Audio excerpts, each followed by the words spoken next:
Hi everyone, it's Mrs. Underwood here. I hope you're all well and enjoying the sunshine.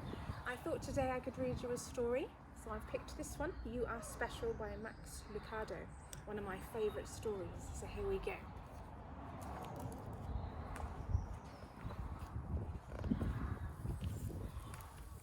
The Wemmicks were small wooden people. All of the wooden people were carved by a woodcutter named Eli. His workshop sat on a hill overlooking their village. Each Wemmick was different. Some had big noses, others had large eyes. Some were tall and others were short. Some wore hats, others wore coats, but all were made by the same carver and all lived in the same village. And all day, every day, the Wemmicks did the same thing. They gave each other stickers. Each Wemmick had a box of golden star stickers and a box of grey dot stickers. Up and down the streets, all over the city, people spent their days sticking stars or dots on one another. The pretty ones, those with smooth wood and fine paint, always got the stars. But if the wood was rough or the paint chipped, the Wemmicks gave dots. The talented ones got stars too. Some could lift big sticks high above their heads or jump over tall boxes. Others knew big words or could sing pretty songs. Everyone gave them stars. Some Wemmicks had stars all over them, and every time they got a star, it made them feel so good. It made them want to do something else and get another star.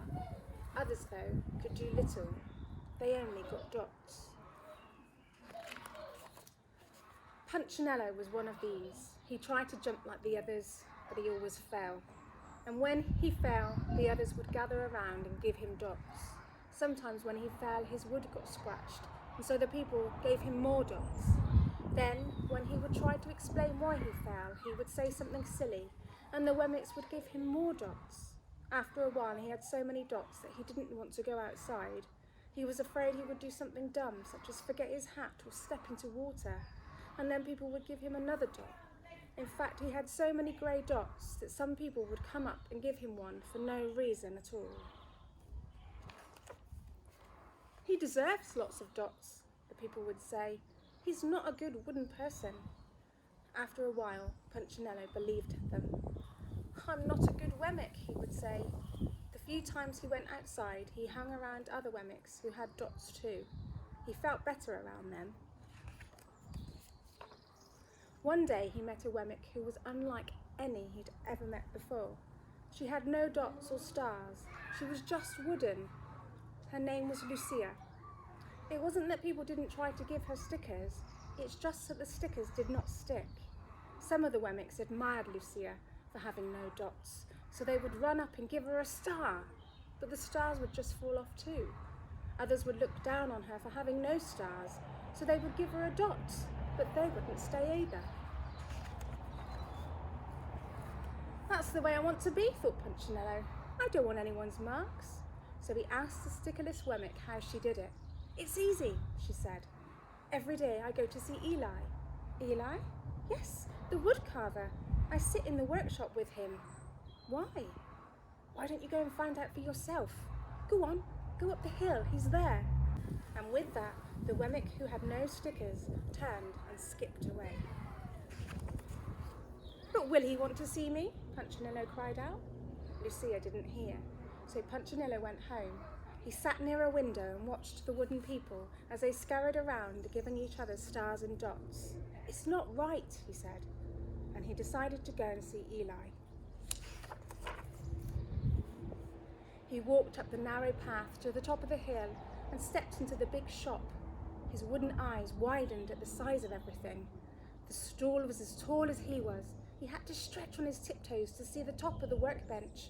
A hammer was as long as his arm. Punchinello swallowed hard. I'm not staying here, he thought to himself, and he turned to leave, and then he heard his name. Punchinello? The voice was deep and strong. Punchinello stopped. Punchinello, how good to see you. Come and let me have a look at you. Punchinello turned slowly and looked at the large bearded craftsman. You know my name? The little Wemmick asked. Of course I do. I made you. Eli stooped down and picked him up and set him on the bench. The maker spoke thoughtfully as he looked at the grey dots. Looks like you've been given some bad marks. I didn't mean to, Eli. I tried really hard. Oh, you don't have to defend yourself to me, child. I don't care what the other Wemmicks think. You don't? No, and you shouldn't either. Who are they to give stars or dots? They're Wemmicks just like you. What they think doesn't matter, Punchinello. All that matters is what I think, and I think you are pretty special. Punchinello laughed. Me? Special? Why? I can't walk fast. I can't jump. My paint is peeling. Why do I matter to you? Eli looked at Punchinello, put his hands on those small wooden shoulders and spoke very slowly. Because you're mine. That's why you matter to me. Punchinello had never had anyone look at him like this, much less his maker, and he didn't know what to say. Every day I've been hoping you'd come, Eli explained. I came because I met someone who had no marks at all, said Punchinello. I know, she told me about you. Why don't the stickers stick on her? The maker spoke softly. Because she has decided that what I think is more important than what they think. The stickers only stick if you let them stick. What? The stickers only stick if they matter to you. The more you trust my love, the less you care about their stickers. I'm not sure I understand, said Punchinello. Eli smiled. You will, but it will take time. You've got a lot of marks at the moment. For now, just come to see me every day and let me remind you how much I care. Eli lifted Punchinello off the bench and set him on the ground. Remember, Eli said as the Wemmick walked out of the door, you are special because I made you, and I don't make mistakes. Punchinello didn't stop, but in his little heart he thought, I think he really means it. And when he did, that little dot fell to the ground. The end. I hope you enjoyed that story. Take care of each other, and I'll read another story soon.